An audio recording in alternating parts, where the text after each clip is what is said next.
palavra de hoje é sobre as obras da carne, sobre o fruto do Espírito. E eu sei que é desafiador para mim, como alguém que ama fluir no evangelístico, trazer um alinhamento como esse, mas a gente precisa entender um princípio fundamental do reino. Não há neutralidade no reino de Deus. Ou estamos construindo uma história com Deus, ou estamos construindo uma história sozinhos. Ou estamos fazendo algo que aponta para Jesus, ou estamos fazendo algo que aponta para nós. Ou estamos aproximando pessoas do evangelho, ou estamos roubando pessoas dela. Alguém está comigo? Diga amém. A Bíblia diz, aquele que não junta, espalha. Não há neutralidade no chamado. Ou você vive o chamado, ou você se esqueceu dele. Não há neutralidade no dom. Ou você está multiplicando talentos, ou você está enterrando eles. Não há neutralidade na semeadura. Ou você é um semeador, ou você é um usurpador. Não há neutralidade na fé. Ou você crê em milagres, ou você não crê. Não há neutralidade na salvação. Ou cremos em Jesus como Salvador e recebemos salvação, ou não cremos e nós enfrentaremos o juízo. Não há neutralidade no corpo. Ou somos parte do corpo, ou somos uma verruga dele.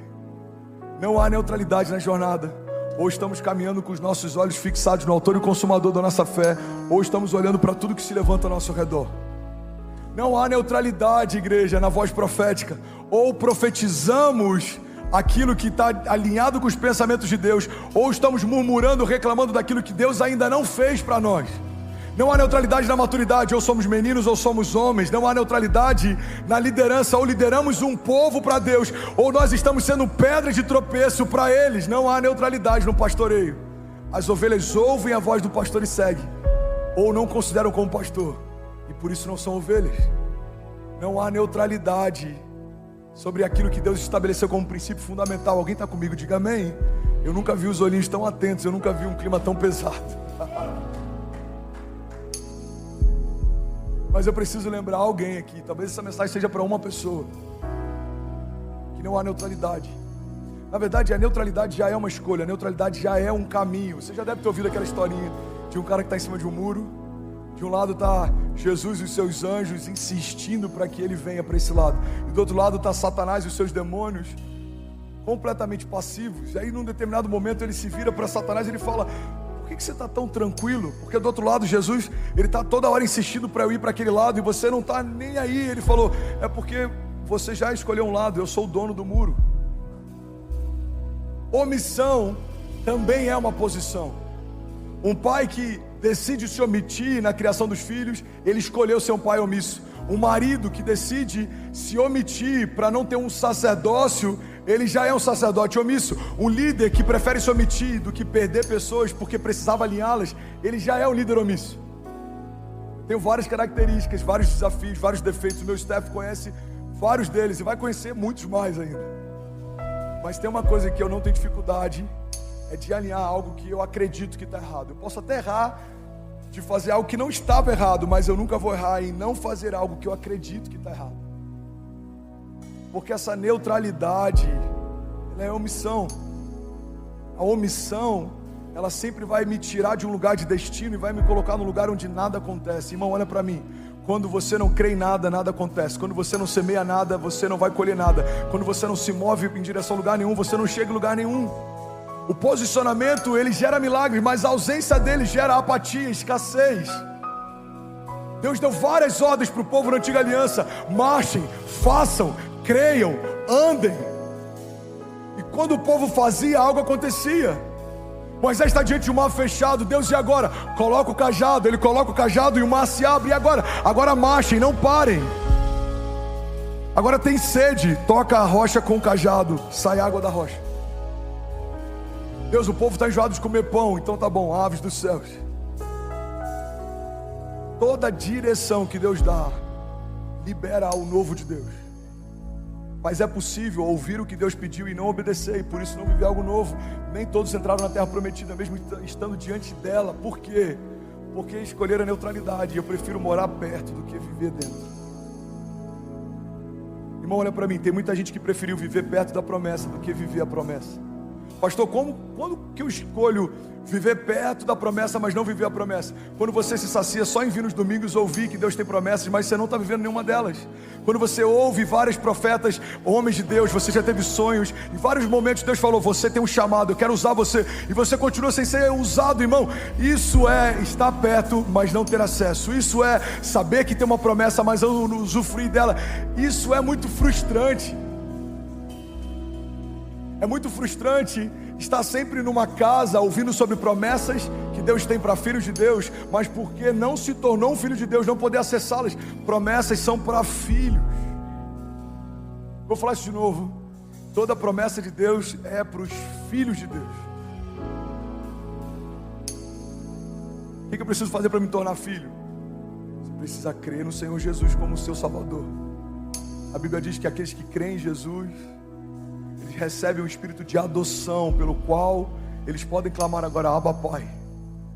Você não é filho porque você se tornou filho, você é filho porque Deus te tornou filho.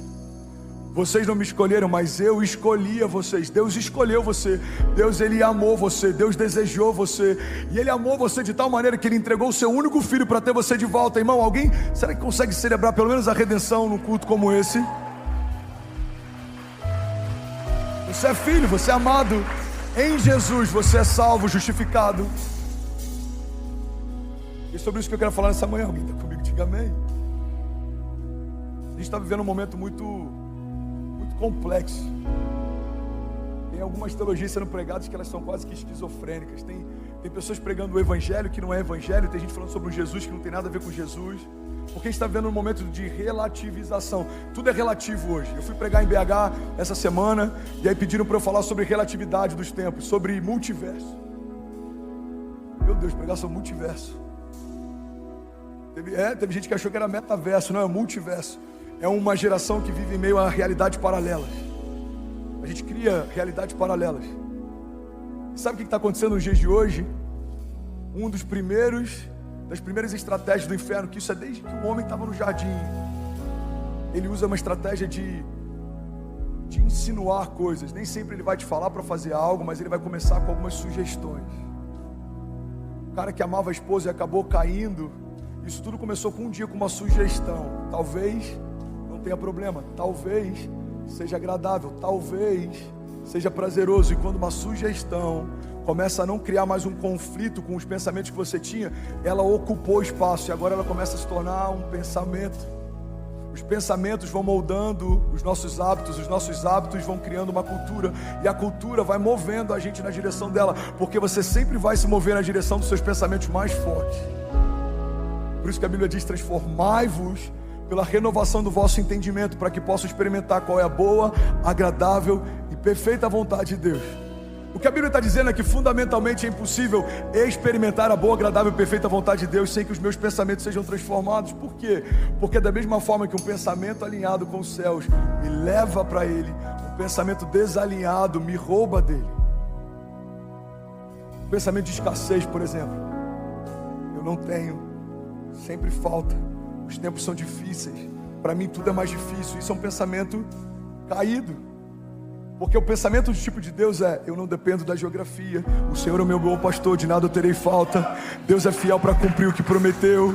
Podem 1000 cair ao meu lado, 10.000 à minha direita, e eu não serei atingido. Nenhuma praga chegará à minha casa, o Senhor guardará a entrada dela. É Deus quem vigia a minha casa, porque se não fosse Ele, em vão vigiaria a sentinela. É Deus quem edifica o meu lar, porque se não fosse uma verdade, em vão trabalham aqueles que edificam ela. A mentalidade do tipo de Deus faz a gente ter uma cosmovisão que aponta para Deus. A mentalidade caída faz com que a gente se mova e tenha pensamentos e desejos caídos. Alguém está comigo? Alguém está recebendo algo de Deus? Pensamentos alinhados com os céus liberam a realidade dos céus. Por acaso esse vale de ossos secos pode voltar a viver? É uma pergunta que Deus faz para um profeta. A resposta dele: Senhor, Tu sabes. Então abre a sua boca e profetiza. O profeta não profetizou o que ele achava, porque talvez, se Deus dissesse: esquece tudo, só abre a tua boca e fala o que você acha, talvez ele ia dizer: é impossível. Mas não foi isso que Deus fez. Deus constrói um caminho. O primeiro caminho é consciência. Eu posso. Senhor, Tu podes. Eu sei, Senhor, Tu sabes. Então profetiza. Você percebe que ele profetiza depois de consciência? Tem muita gente que não vive milagres porque não tem consciência do milagre e por isso nunca fala sobre milagres. Tem gente que só fala sobre problema. Irmão, é impossível você ter uma vida positiva com uma mentalidade negativa. É impossível você viver milagres se você não pensa em milagres. Você precisa pensar em milagres, fundamentar a tua história em milagres. Você precisa escorar a construção dos seus novos níveis em milagres. O que escora o teu próximo nível? Milagres, milagres, milagres, milagres, milagres. Está bem fundamentado? Próximo nível é como alguém que constrói um edifício. Você precisa ter uma boa fundação. O tamanho da sapata, o tamanho das alicerces, ele vai definir a quantidade de carga que você pode suportar. E assim é a jornada da fé. Às vezes a gente gasta pouco tempo com a fundação dos nossos pensamentos, mentalidade, cosmovisão, entendimento, consciência, e queremos viver um chamado glorioso, mas você precisa de caráter para sustentar a unção que vai receber. Você precisa de fundamentos para sustentar a porção que vai receber. Os fundamentos da fé, quanto mais alicerçados, mais carga profética eu posso carregar. Quem está comigo aqui, diga amém. Um homem fundamentado em Deus é como alguém que decidiu construir uma casa sobre a rocha, diz a palavra. Vem os ventos fortes, tempestades, vem os dias ruins, porque eles virão, eles sempre vêm, fazem parte da vida real. Mas a diferença é que quem escolheu construir do jeito certo, fundamentado num lugar sólido, o que construiu não se perde. Irmão, olha para mim. Somos parte da geração mais ansiosa que já existiu e eu faço parte dela. Queremos tudo de forma acelerada e eu faço parte dessa geração. O único desafio que a gente precisa entender é que no final da jornada, a nossa história não vai ser sobre o quão rápido a gente chegou em alguns lugares, mas é se a gente permaneceu quando chegou lá. Tem muita gente que casou com a mulher dos sonhos, não conseguiu viver o casamento dos sonhos, separou. Tem muita gente que conseguiu conquistar um recurso e quando chegou lá percebeu o vazio de um sucesso sem propósito. Tem muita gente que correu muito rápido para chegar em algum lugar, mas a Bíblia diz que melhor é o final das coisas do que o início delas. É sobre a jornada, é sobre a caminhada, é sobre uma construção contínua. Deus não quer você para um dia, Deus quer você para sempre. Não é um relacionamento abusivo, não é sobre um relacionamento de prazer. Deus não quer ter prazer em você e você ter prazer nele por algum momento. Não, não, não. Deus quer você para sempre. E é complexo pensar nisso numa geração que tudo é relativo. Estou tentando relativizar tudo, estou tentando relativizar o gênero. Irmão, olha para mim. Se existe algo ridículo de ser questionado, é se existe mais de um gênero, quando na verdade o que está no meio das suas pernas já define se você é 50% para cá ou para lá. Pode ser menino ou menina, e é isso, that's it. Pastor, mas pessoas podem ter opções sexuais? Podem.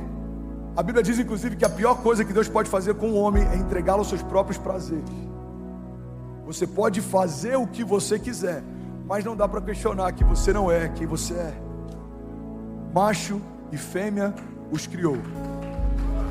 Só tem dois gêneros. Você sabe por quê? Porque não há neutralidade nos cromossomos também. Não há cromossomo neutro. Ou você é macho ou você é fêmea. Mas eu faço o que eu quiser com o meu corpo. É verdade, o corpo é seu, faz o que quiser. Mas não dá para questionar um princípio fundamental. Você é macho ou você é fêmea. O que esperar de uma geração que relativiza até o gênero? Pais colocando nomes neutros nos seus filhos para que quando cresçam decidam o sexo. Não, não, não. Ele pode decidir o caminho de prazer sexual, mas o sexo já definiu. Antes dele ser gerado no seu ventre, Deus já chamava por um nome. Já existe uma identidade, um desígnio, um propósito, um chamado. Alguém está comigo? Diga amém. Os tempos são tão difíceis, tão loucos, que até falar sobre isso já te coloca num lugar perigoso. Falar sobre o óbvio coloca você num lugar perigoso, ou um cancelamento, ou uma perseguição. Mas o que esperar de tempos como esses que a gente está vivendo, e que até o óbvio é relativizado? Se tentam relativizar o gênero, o que te faz acreditar que não vão tentar relativizar a fé, relativizar Deus, relativizar a família? Eu sou de uma época em que na escola tinha o dia dos pais e o dia das mães. Agora é o dia da família em algumas escolas. Não, porque tem crianças que não têm pai, mas alguém exerce a função de pai. E por que não tratarmos a orfandade e os problemas dela ao invés de fingir que ela não existe? Porque ela existe. Em muitos lugares isso é só uma narrativa para relativizar princípios fundamentais. Família é família, homem é homem, mulher é mulher, Deus é Deus, fé é fé. E that's it. Você pode não crer em algumas verdades absolutas, mas você não pode questionar e fingir que elas não existem. Você está comigo? Diga amém. Eu falei sobre isso domingo passado, um desafio que a gente está vivendo lá em casa, que a Zinha me chama, Jean, e fala assim: amor, acesse, veio com alguns questionamentos, ela está ouvindo algumas musiquinhas na escola, na hora do recreio, coisas que ela nunca ouviu em casa. Ela começou a ser questionada pelas amigas porque ela acredita em Deus. E ela veio me perguntar: mãe, como é que eu explico que Deus existe? Porque estão me perguntando: mãe, como é que Deus entrou na história? Porque se Ele fez tudo que existe quando nada existia, quem criou Deus? Quem fez Deus? Aí que a Zinha me trouxe essa demanda. Falei: amor, eu acho que ela já está com maturidade para a gente explicar que Deus não existe. E a Zinha: oi? Falei: a gente tem que chamar a Cecília, falar: filha, você já está madura para entender, Deus não existe. Como assim, pastor, Deus não existe? Deus não existe. Ele é. Porque tudo que existe foi criado por alguém um dia. E desde que nada existia, Ele já era. Ele era quando nada existia. Ele era, mesmo que tudo deixe de existir.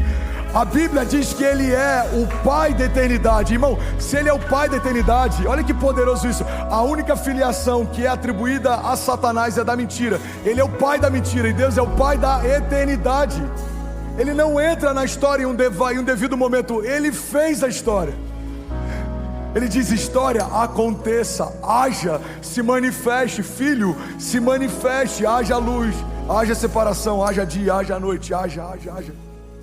O haja de Deus entrou em cena quando para nós nada existia, mas Ele já era. Por isso que em algum momento, quando questionam Jesus sobre quem Ele diz ser, Ele fala: eu sou o que sou.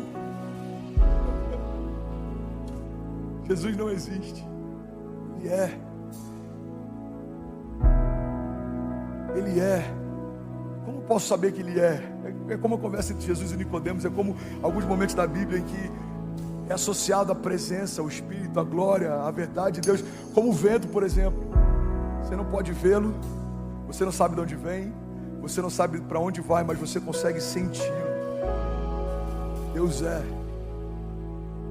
Eu lembro que alguns meses atrás eu peguei uma viagem, naquela loucura ainda de pré-eleição, que a gente foi fazer um clamor em Brasília. Aí fretaram um jatinho e me convidaram, eu e mais dois caras que eu não conhecia, conheci no dia. Quando chega lá na sala do embarque: tudo bom? Meu nome é André, qual é o seu nome? Meu nome é fulano, prazer e tal. Aí chega dentro do voo, começou a decolar. E aí, cara, você é pastor? Pô, cara, que legal, parabéns pelo seu trabalho. Eu falei: pô, que demais, você é cristão também? Não sou não. Eu falei: não, você quer dizer que você não é evangélico, mas você é cristão, né? Ele falou: não, eu não sou não. Eu não acredito em Deus.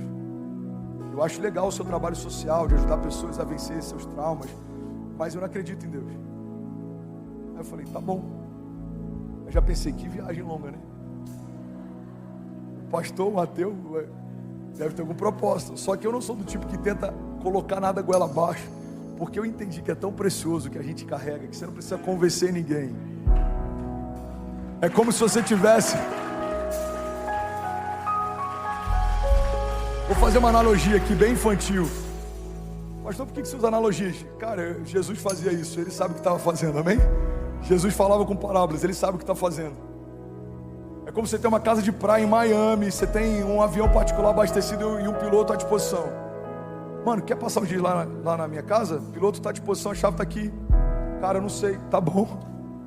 Eu não vou insistir. Eu sei o que eu tenho, eu sei o que está sendo oferecido. Se você não tem consciência, não é um problema meu, é um problema seu.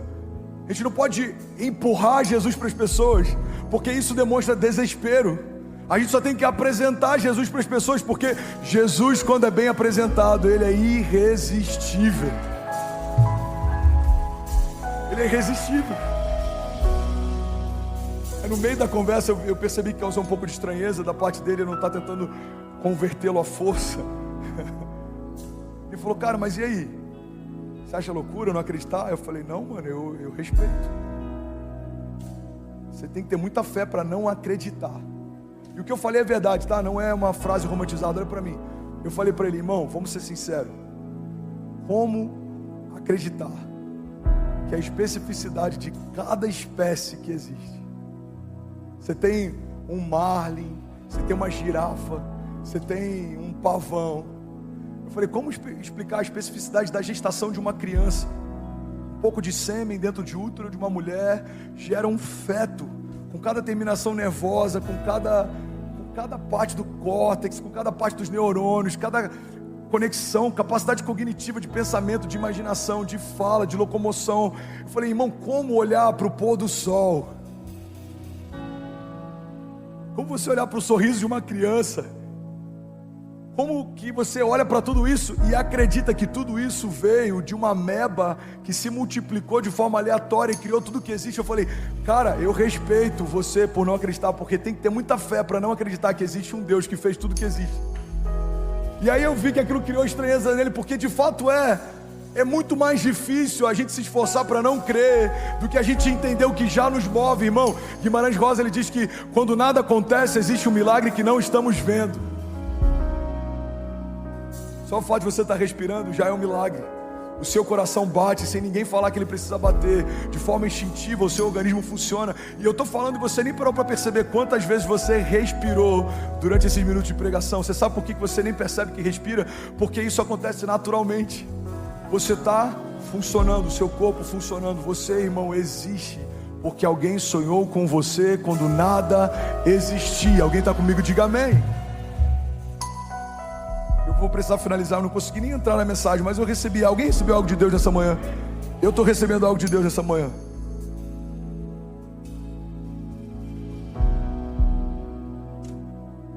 O que esperar de uma geração que relativiza o óbvio? Deus é relativo. Não, não é. Deus é Deus, ponto. O gênero é relativo. Não, não é. Desejo sexual, ele é múltiplo, cada um tem o seu. Gênero, macho e fêmea, ponto. Paternidade é relativa, não, não é. Pai biológico é quem gera, o pai de verdade é quem cria. Alguns filhos têm a graça de poder ter os dois, alguns têm a graça de poder ter um pai que cria, isso é glorioso, e é isso.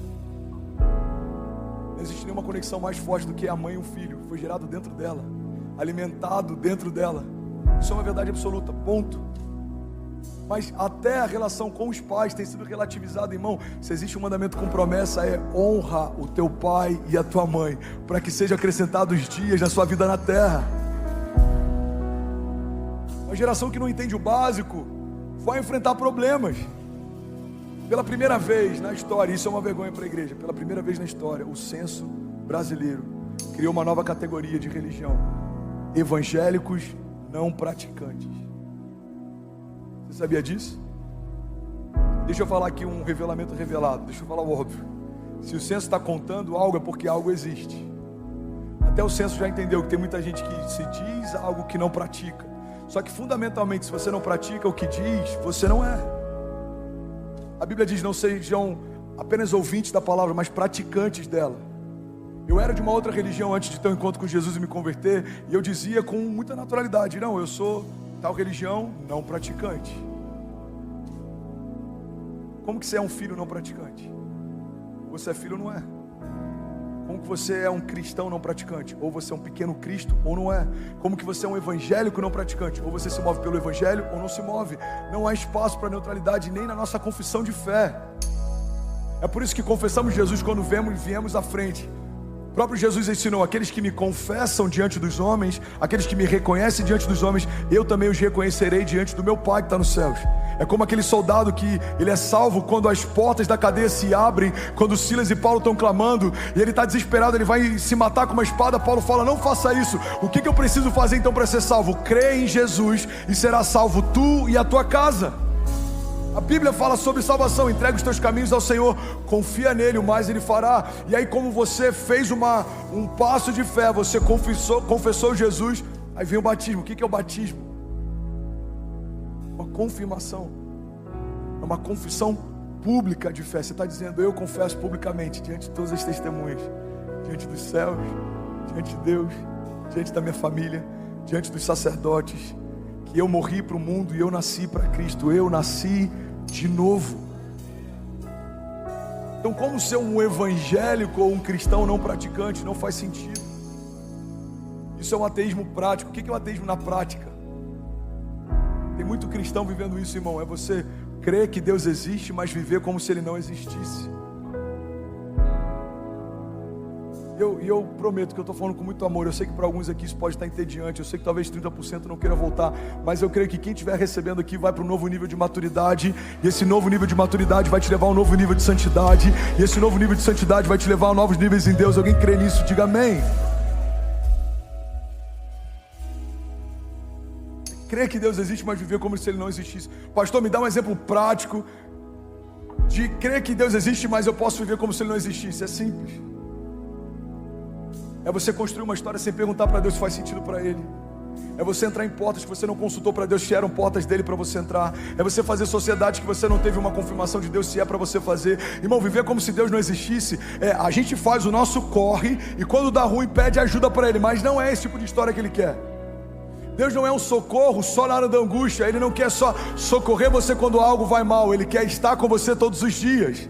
Então será que isso agrada a Deus? Será que essa porta é de Deus? Será que esse relacionamento é de Deus? Essa sociedade é de Deus? É para eu ir? É para eu fazer? É para eu comprar? É para eu entregar? É para eu ofertar? O que você quer que eu faça? Eu estava com amigos essa semana, a gente estava jantando, e eu falei algo que eu vi o olho dele se abrindo. A gente estava conversando e eu falando sobre alguns testemunhos da minha jornada de fé. E eu falei sobre um momento em que Deus me falou para fazer algo, e no meu coração comecei a falar, não, isso não é de Deus, isso é da minha carne, eu quero aparecer, eu quero dar isso para aparecer. E eu comecei a me questionar, e Deus falando, faça, dê. Não, isso é da minha carne, isso é pensamento meu. E Deus me ensinou um princípio. Alguém quer ouvir? Diga amém. Deus disse, André, a tua carne nunca vai te inspirar a fazer algo que edifica o teu espírito. Na verdade é a sua carne que está fingindo que é um pensamento dela. Sou eu quem estou falando, faça, dê, entregue. Irmão, guarda isso em nome de Jesus. Uma igreja madura toma decisões pautadas por aquilo que Deus quer. Deus é para fazer, é para entrar. Porque também tem algo, pega isso aqui, irmão. Quando você tem uma convicção em Deus, você se torna imparável. Pode todo mundo falar, não vai acontecer, Deus já te disse, já aconteceu. Pode todo mundo falar, não vai se abrir, Deus já te disse, fui eu quem abri. Pode todo mundo falar, irmão, você vai perder isso aí, Deus já te disse, o que eu te dou é seu. Ninguém vai tocar a porta que eu abro, ninguém fecha, mas também a porta que eu fecho, ninguém abre. Como explicar a convicção de um homem como Moisés? Como explicar a convicção de um homem como Noé? Construiu algo que ele não conhecia para se livrar de um tipo de problema que ele não conhecia. Irmão, como explicar isso? Ele recebeu uma palavra. Não é fácil, ele fez. Moisés, ande, ele andou. Davi, confie, ele confiou. Guarda isso, irmão, em nome de Jesus. É mais simples do que parece. A gente só tem que desenvolver a habilidade de ouvir os céus. E a gente precisa desenvolver a coragem de se mover quando a gente ouviu. Se Deus disse pare, pare. Se Deus disse faça, faça. Se Deus disse voe, voe. Pastor, mas eu não tenho asas. Não é sobre o que você tem, é sobre o que Ele fala. Lázaro estava morto e quando Jesus disse vem para fora, um ouvido que não funcionava, um homem que não vivia, porque a palavra de Deus chamou ele para a vida, ele voltou a viver. O milagre de Lázaro não é sobre o que Lázaro sentia, era sobre o que Jesus falou. O que você vai viver não é sobre o que você sente, é sobre o que Deus fala. Fé não é sentimento, fé é convicção. Fé não é para quem sente, fé é para quem crê. Tudo é possível ao que crê. Alguém crê nisso? Diga amém. Tudo é possível que crê. João 15 diz, se vocês permanecerem em mim e as minhas palavras permanecerem em vós, me pedirão o que quiserem, lhes será concedido. Se você permanecer em mim, isso é tão forte. Só dá para permanecer algo que já está. Alguém está recebendo algo de Deus? De verdade, vocês estão tão quietinhos. Eu estou me sentindo no seminário aqui. Me incomoda todas as vezes que eu tenho a impressão de que eu estou dando aula. Alguém está recebendo algo de Deus? Algo está sendo alinhado no teu coração? Olha que princípio. Se vocês permanecerem em mim, outra revelação revelada, só dá para permanecer algo que está. E se as minhas palavras permanecerem em vós, me pedirão o que quiserem e lhes será concedido. O problema é que às vezes a gente ouve que Deus vai nos dar tudo que a gente quer e vai ser concedido. Mas a gente não cumpre o primeiro princípio que libera essa promessa. Se você permanecer em mim e a minha palavra permanecer em você. Uma igreja madura procura isso, porque sabe que isso libera isso. Mas uma igreja imatura persegue isso, porque só ouviu essa parte da história. Por que o Senhor diz? Busque em primeiro lugar o meu reino e a minha justiça, e essas coisas vos serão acrescentadas. A geração do acréscimo vive perseguindo algo que Deus já disse que daria pela presença. Você precisa perseguir a presença te dá acesso a tudo que você precisa. A presença libera cura, a presença libera o milagre, a presença libera maturidade, a presença libera acesso, a presença libera identidade, a presença libera promessas, a presença libera novos níveis de unção, a presença, ela despedaça o jugo, a presença te dá a sabedoria dos céus, a presença te dá acesso à riqueza do tipo de Deus, a presença te dá acesso à paz, que excede todo entendimento, como o Senhor diz, a paz que eu vos dou, eu não dou como o mundo dá. A presença é tudo que você precisa. Alguém crê nisso? Diga amém. A presença, irmão, eu já preguei sobre isso aqui.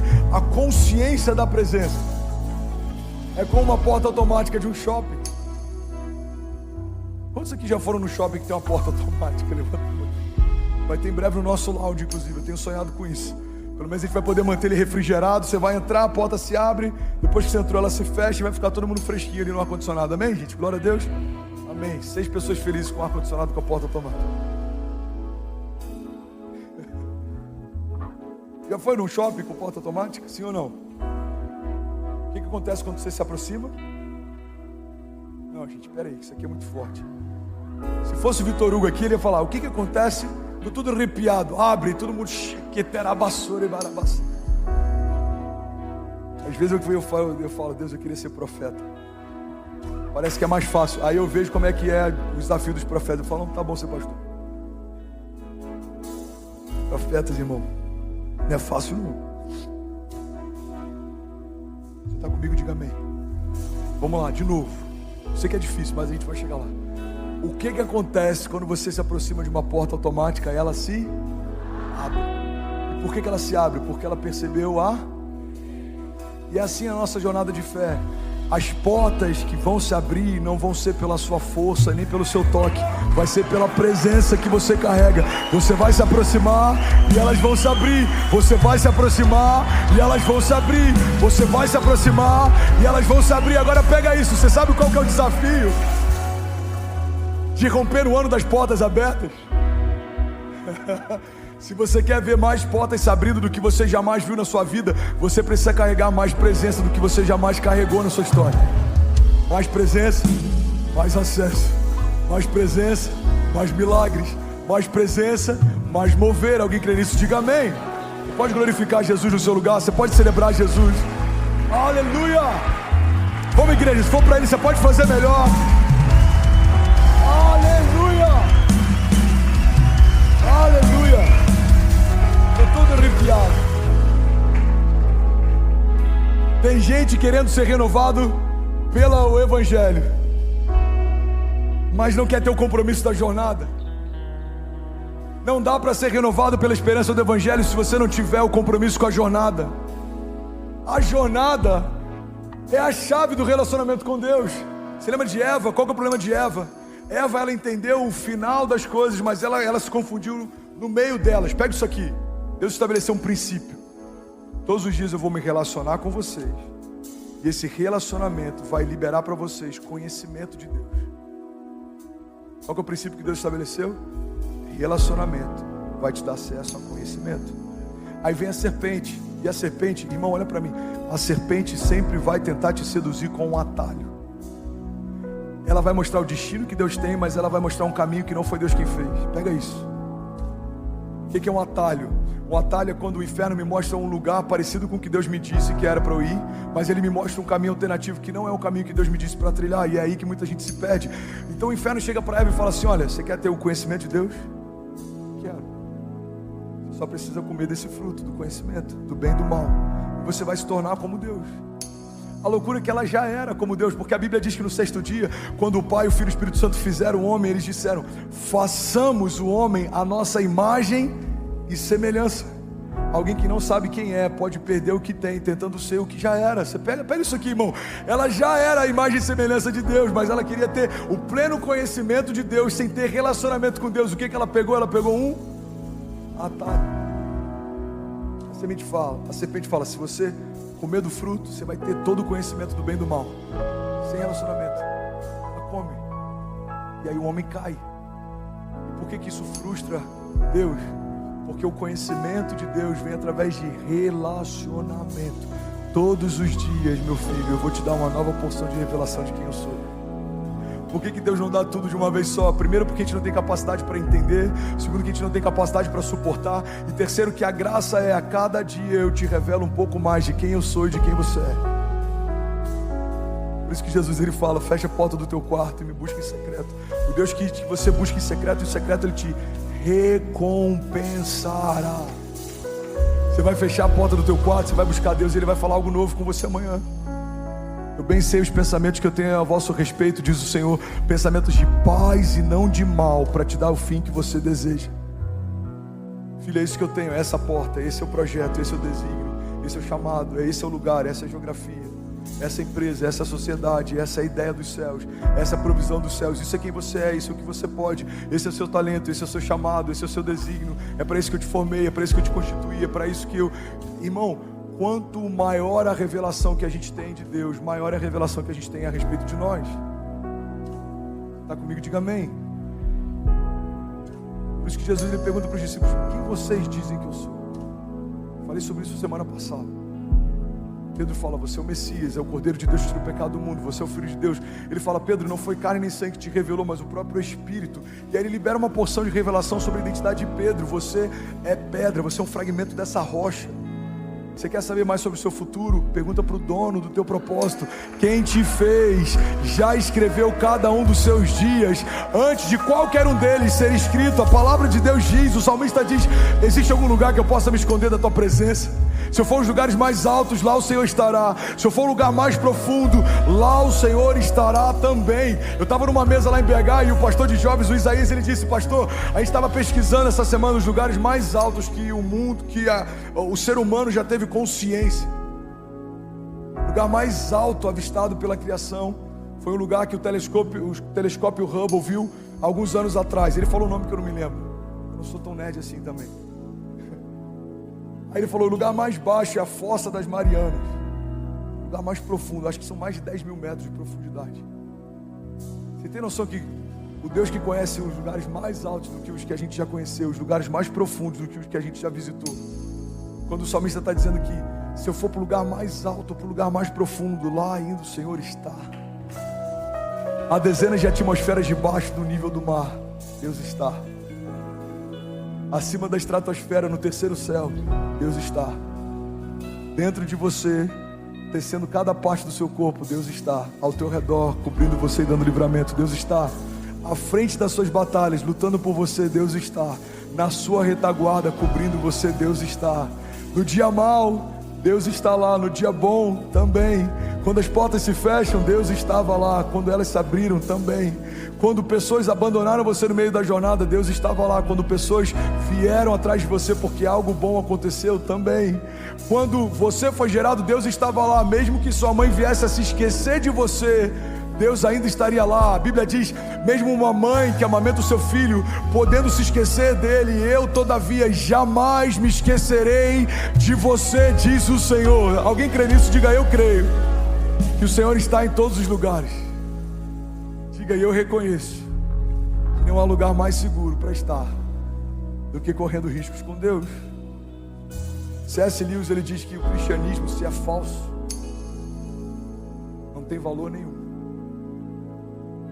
Se é verdadeiro, é de extrema importância. O que o cristianismo não pode ser é de moderado valor.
você é convicto que o Evangelho é uma mentira, que Deus não existe, ou você é convicto que o Evangelho é a verdade de Deus e que Ele é Senhor sobre todas as coisas. O que não dá para ser você crer que Ele existe, mas viver como se Ele não existisse. O que não dá para ser você fazer parte de uma igreja, mas você não querer se tornar parte do corpo. O que não dá para ser você ser alguém que vem para uma igreja para ouvir uma palavra motivacional, mas você não ficar quando Jesus começa a pregar sobre o sermão da montanha. O que não dá para ser é ser alguém que caminha com as multidões quando tem milagres acontecendo, mas você foge quando Jesus te chama para pegar a cruz, a sua cruz e segui-lo. O que não dá para acontecer é você se apossar e celebrar quando alguém profetiza que você vai prosperar financeiramente, mas você fingir que não está ouvindo quando a palavra diz que melhor é dar do que receber, e que aquele que semeia muito, muito colherá, mas aquele que semeia pouco, pouco colherá. O que não dá é você vir ser servido por voluntários apaixonados que chegam antes de todo mundo, vão embora depois de todo mundo, mas você nunca se incomodar com o fato de você nunca ter servido ninguém. O que não dá para acontecer é você mudar de igreja porque o pastor pregou uma palavra que você não gostou, ou você sair de um lugar porque uma liderança exortou você de uma forma que você não gostou, mas você esperar que o pastor abra a mão das 99 ovelhas para buscar alguém que nunca foi ovelha, porque a ovelha ouve a voz do pastor e segue. O que não dá é para a gente cobrar de Deus algo como se Ele fosse alguém que tem a obrigação de nos dar presente, e não entender que na verdade tudo que a gente precisa, o nome de Jesus já carrega. O que não dá é pra gente ser sensorial e achar que num culto em que a gente não sentiu um arrepio, Deus não fez, ou o louvor não estava tão bom, ou a palavra não foi tão boa. A gente tem que ir para um lugar em que não é mais sobre o que eu sinto, é sobre o que Deus fala. Não é mais sobre uma fé epidêmica que me deixou constrangido, arrepiado, ou que me fez tremer. Não. É sobre uma fé do tipo de Deus, que mesmo que eu não sinta, Ele é, mesmo que eu não entenda, Ele é, mesmo que não faça sentido, Ele é Deus, Ele continua sendo Deus. Ele é o mesmo ontem, Ele permanece hoje e Ele é para sempre. Alguém crê nisso? Diga eu creio. Diga que eu posso.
Todas as coisas naquele que me fortalece. Diga, isso diz respeito aos dias bons e aos dias maus. Diga, eu declaro que o Senhor não precisa prestar contas para mim, nem mostrar todo o plano. Diga, mesmo sem entender, eu escolho confiar. Eu sei que o Senhor tem o que é melhor para mim. Eu sei que os seus pensamentos são mais altos que os meus. Diga, eu sei que os seus caminhos são melhores que os meus. Por isso nessa manhã eu declaro para o céu ouvir, para a terra ouvir e para todo o inferno ouvir, que não vivo mais eu, mas Cristo vive em mim. Eu declaro que a verdade do Evangelho, ela é absoluta. Diga, eu confesso que Jesus é o único caminho que leva a Deus. Diga, nenhum outro santo, nenhum outro nome. Jesus é o caminho, a verdade e a vida, e ninguém vai ao Pai se não for por meio dele. Diga, eu creio que tudo que é natural se submete ao sobrenatural. Diga, e eu e a minha casa serviremos ao Senhor todos os dias da nossa vida. Viveremos milagres em fé, caminharemos com Deus. Diga, e viveremos a partir de hoje o maior romper da nossa história, em nome de Jesus. Você pode celebrar Jesus no seu lugar. Vamos, igreja, será que alguém pode, pelo amor de Deus, fazer barulho? E aí, tudo bem? Você acabou agora de assistir um vídeo. Se você ainda não está inscrito, já se inscreve também no nosso canal, ativa esse sininho aqui embaixo de notificação e toda vez que eu fizer uma live ou tiver transmitindo uma mensagem ao vivo, você vai ser um dos primeiros a saber. Mas eu deixei mais 2 indicações aqui que eu espero que façam muito sentido para você. Então já aproveita e clica para assistir a próxima mensagem, beleza? Seja bem-vindo ao time de incendiários e eu espero de verdade que essas mensagens mudem a sua vida como elas têm mudado a minha também. Até a próxima. Valeu!